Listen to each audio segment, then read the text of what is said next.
Là, on est au plan des Colliers, en montant sur l'Arpille.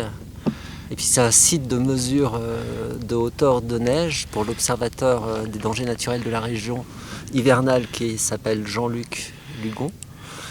Et là, il y a une station météo qui est mise en place pour les 6 mois d'hiver et qui lui permet d'avoir la hauteur de neige en temps réel et puis les informations météo, température, humidité, rayonnement solaire, vent.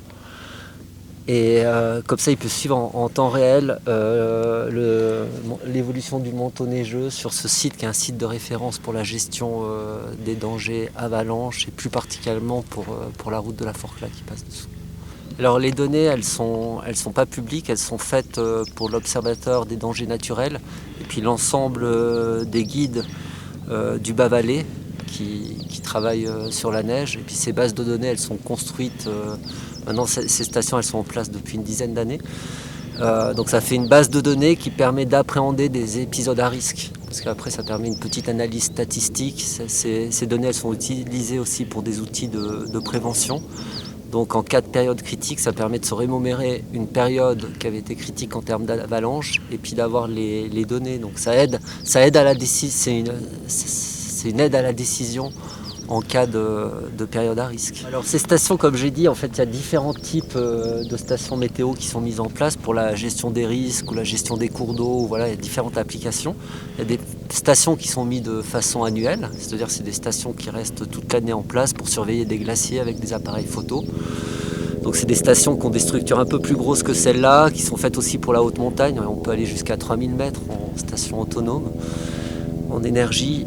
Et donc il y a une maintenance annuelle qui est faite chaque année. Ces stations là, elles sont mises en place que pendant la période à risque, c'est-à-dire l'hiver. Parce que l'été, en fait, ici, ça ne présente pas de risque particulier.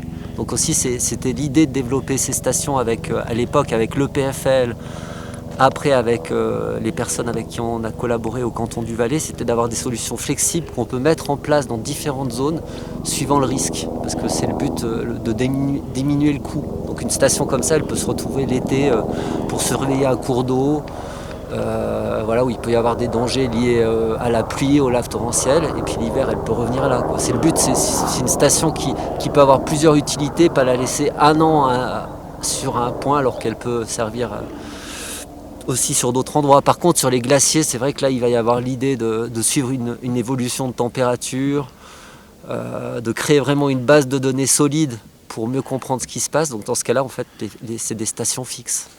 Donc nous, on a des stations au Requin, sur la Vallée Blanche, à différents endroits aux Écandis, sur des glaciers rocheux dans le canton du Valais. Voilà, il y a différentes applications. Après, il y a des applications aussi sur le Rhône, pour suivre l'évolution d'un cours d'eau. Il y a des applications en falaise pour suivre les mouvements des falaises. Les appareils photo, il y a des appareils photo aussi. Maintenant, on a développé des zooms. Ça permet de suivre en temps réel une pente avec une perche à neige, donc à 1 kilomètre, recueillir des informations qu'on ne peut pas avoir sans aller en vol hélico ou en drone. Et puis il y a toujours l'idée de suivi en continu, de créer une base de données, parce que ce n'est pas une mesure ponctuelle à un moment. Ouais, donc ces stations, en fait, elles sont alimentées par un panneau solaire, une batterie, un convertisseur de charge. Et la transmission, elle est faite par un module GPRS, donc qui utilise une carte SIM data et puis qui utilise l'opérateur disponible. Donc en Suisse, on fait toutes les transmissions avec Swisscom parce qu'ils ont une bonne couverture. Et voilà, puis si on va sur France, on prend un autre opérateur, Orange ou SFR. Alors le défi, c'est clair que pour la haute montagne, ces stations, elles doivent être autonomes en énergie. Donc ça veut dire que le système qui va transmettre les données, l'acquisition, doit consommer peu en énergie. Donc là, suivant le type de station, on va pouvoir adapter la taille du panneau solaire. On a des batteries assez résistantes. Et puis l'idée, c'est qu'en fait, nos batteries, on les met souvent dans des caisses en plastique qui nous servent à transporter le matériel, qui